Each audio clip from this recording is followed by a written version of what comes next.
Len Fallick is a man who inspires enormous affection and admiration, and among fellow members of Northumbria LDWA group, immense pride. So you're Leanne. Leanne Tang. This man is quite special, is he? Very especially. This is the first formal 100.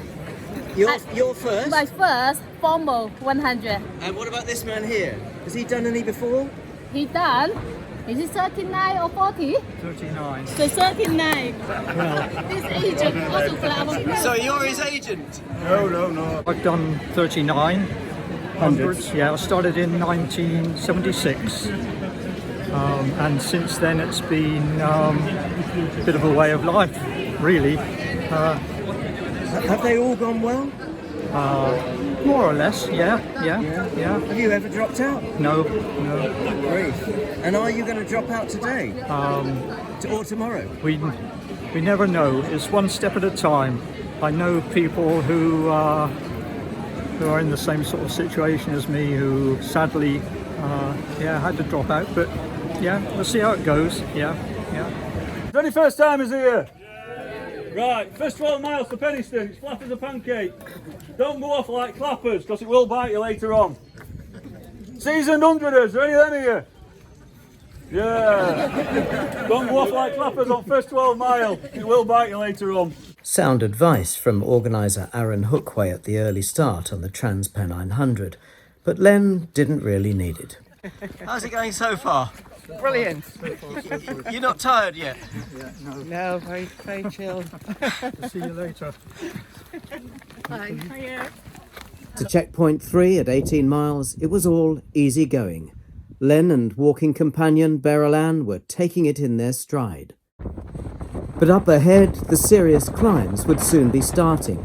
Over Black Hill, the arduous terrain of Laddo Rocks beckoned, and a fierce wind was whipping up that would buffet runners and walkers on the high ground throughout the night. How are you doing? Yeah, we're on schedule. Are you? Well, yeah. So you plan to be on the legendary lethal Laddo Rocks at dusk in the fading light? That's right. Nothing bothers you, does it? No. No. Have you actually been down them in daylight at all? No. So you don't actually know what's ahead? No, we don't. No. I was thinking they must be coming up soon because of A mile. a mile. All right. Yeah. Right. Yeah. No, you'll be fine, and you're in good shape, both of you. Yeah, Good feel spirits. absolutely Yeah. fine. Yeah.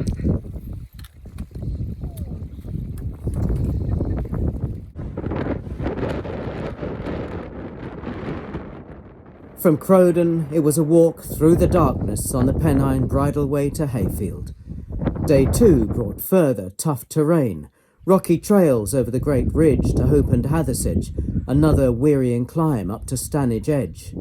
On past the Folly at Sugworth and into Bradfield Dale, where Hundreds recorder Keith Warman was just ahead and keeping close watch on Len's progress. He's like me, he's a plodder, and we're usually at the back of the field within the last 20 finishers, and I've shared his company on many occasions, and a true gentleman. How are you feeling, Len? Tired. Yeah. Yeah. But you've been tired before, Yeah. right? So you're going to be okay. You've lost your companion. I think. Yeah. She told me she didn't want to slow you down. I think it's going to be touch and go, time-wise. And on he went, concerned but keeping it steady, happily unaffected by the involuntary lean that was afflicting many older walkers. Just behind him, Steve Blackshaw was feeling more confident. I'm sure we'll just about make it, I think. A short while later, lower Bradfield, Len now worried.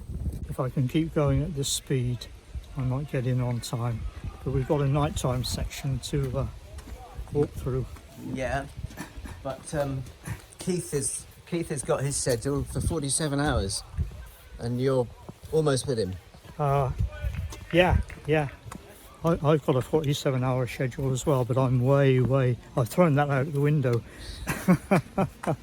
And so on towards the navigational challenge of Warncliffe Crags in darkness, but with the prospect of a more forgiving route in the last 20 miles. 7:13 on Sunday morning, 4 miles to go in less than 2 hours. Len, you're just leaving the last checkpoint behind. You were feeling a bit pessimistic. Last night, yeah. Yeah. But a bit more positive now. That's We've got, because actually, when it comes to not finishing, you're extremely inexperienced, aren't you? In fact, you have yeah. no experience at all. on the hundreds, that's right. Yeah. So you actually don't know what it's like to get to that point. No. Yeah. And when did it dawn on you that you were going to finish this? I sort of saw. Well, I think I sorted out that if I could keep up, sort of just over 2 miles an hour, then I'll get back in time. Yeah. And you've done it. It's this way. You know, you've got a responsibility. I have. You're a pacemaker. I'm pacemaker and route finder for this last section. Okay, yeah. For the main man. It is actually quite complicated. Yeah. Well, some people say it is, yeah. So, Yeah, we've recorded it and we hope to get back about 25 to 9, 20 to 9. okay, and your companions did actually set off in the wrong direction just now. They did. But they're obviously on a different event to the one we're on. As soon as Len, Keith and the sweepers had left, time to close up the checkpoint. The destruction stage. There was a light shower to refresh the pair as they walked along the old canal towards the finish, the only rain of the weekend. They barely noticed. Steve Blackshaw and Roger Jackson were only a minute or so in front and going well. Nearly everyone else was back at HQ, waiting. We've got 4K to do. 4K, that's less than a park run, less than 3 miles. Are you going to finish on time? Are you confident of this? I think we are. We've put our mind to it now, so that we make sure we're not panicking in the last quarter of a mile. You're going to get there on time then? Is yes. this is not a race against time now? No. No, good. But you've got to keep it going. Yeah.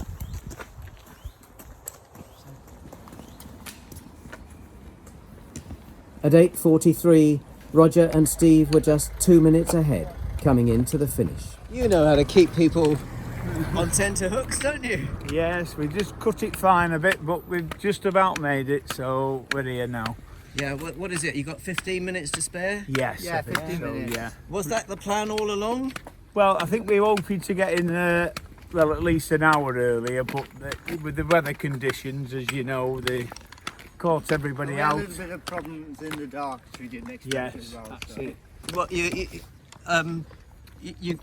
you lost your way a bit? Or you were just we conditions? didn't quite lose the way, but we lost time. At the night time in the woods, it's in the woods. difficult to navigate in Warncliffe Crags.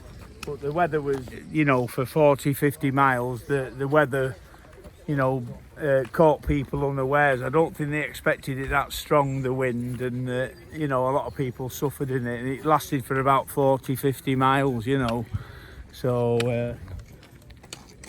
that's what slowed us down a bit. So, but we still made it just in time. We caught it up in the end. Well done, very well done. Thank you. Thanks very much. Just about.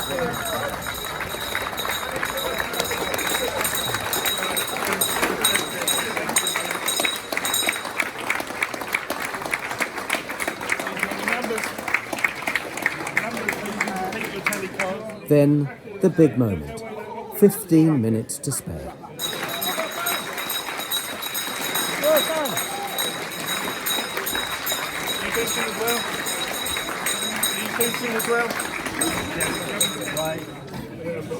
Do you know how many he's done? No. 40. Blinking heck. How does that feel? Yes, quite nice. 130, isn't it? Yeah. And finally, an emotional duty for organiser Aaron. Right, people! I can't believe I'm doing this. I really can't. My God, I'm nearly crying myself. This is the only person, the third person ever to receive the 40th an actual 40th 100 badge. Anyone can do it. First timers could ever believe this. It's absolutely an unbelievable achievement. Len here has completed the TP100 this weekend. He's just come in, and well, I'm gonna well have a well done, Len lad. Well done.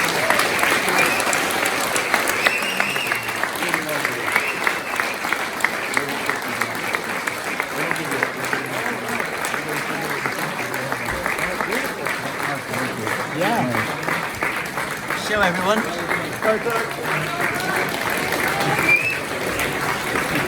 Well done, Len lad. Very well done. Oh, that's fantastic. I'm glad I was able to witness that. What are you going to do with the badge then? I just file it in a box file, I'm afraid. Well, what did you do with the 10, 20 and 30? They're in a box, aren't they? They're in a box file. Len did not announce his retirement from the annual LDWA 100. After all, he was only 78.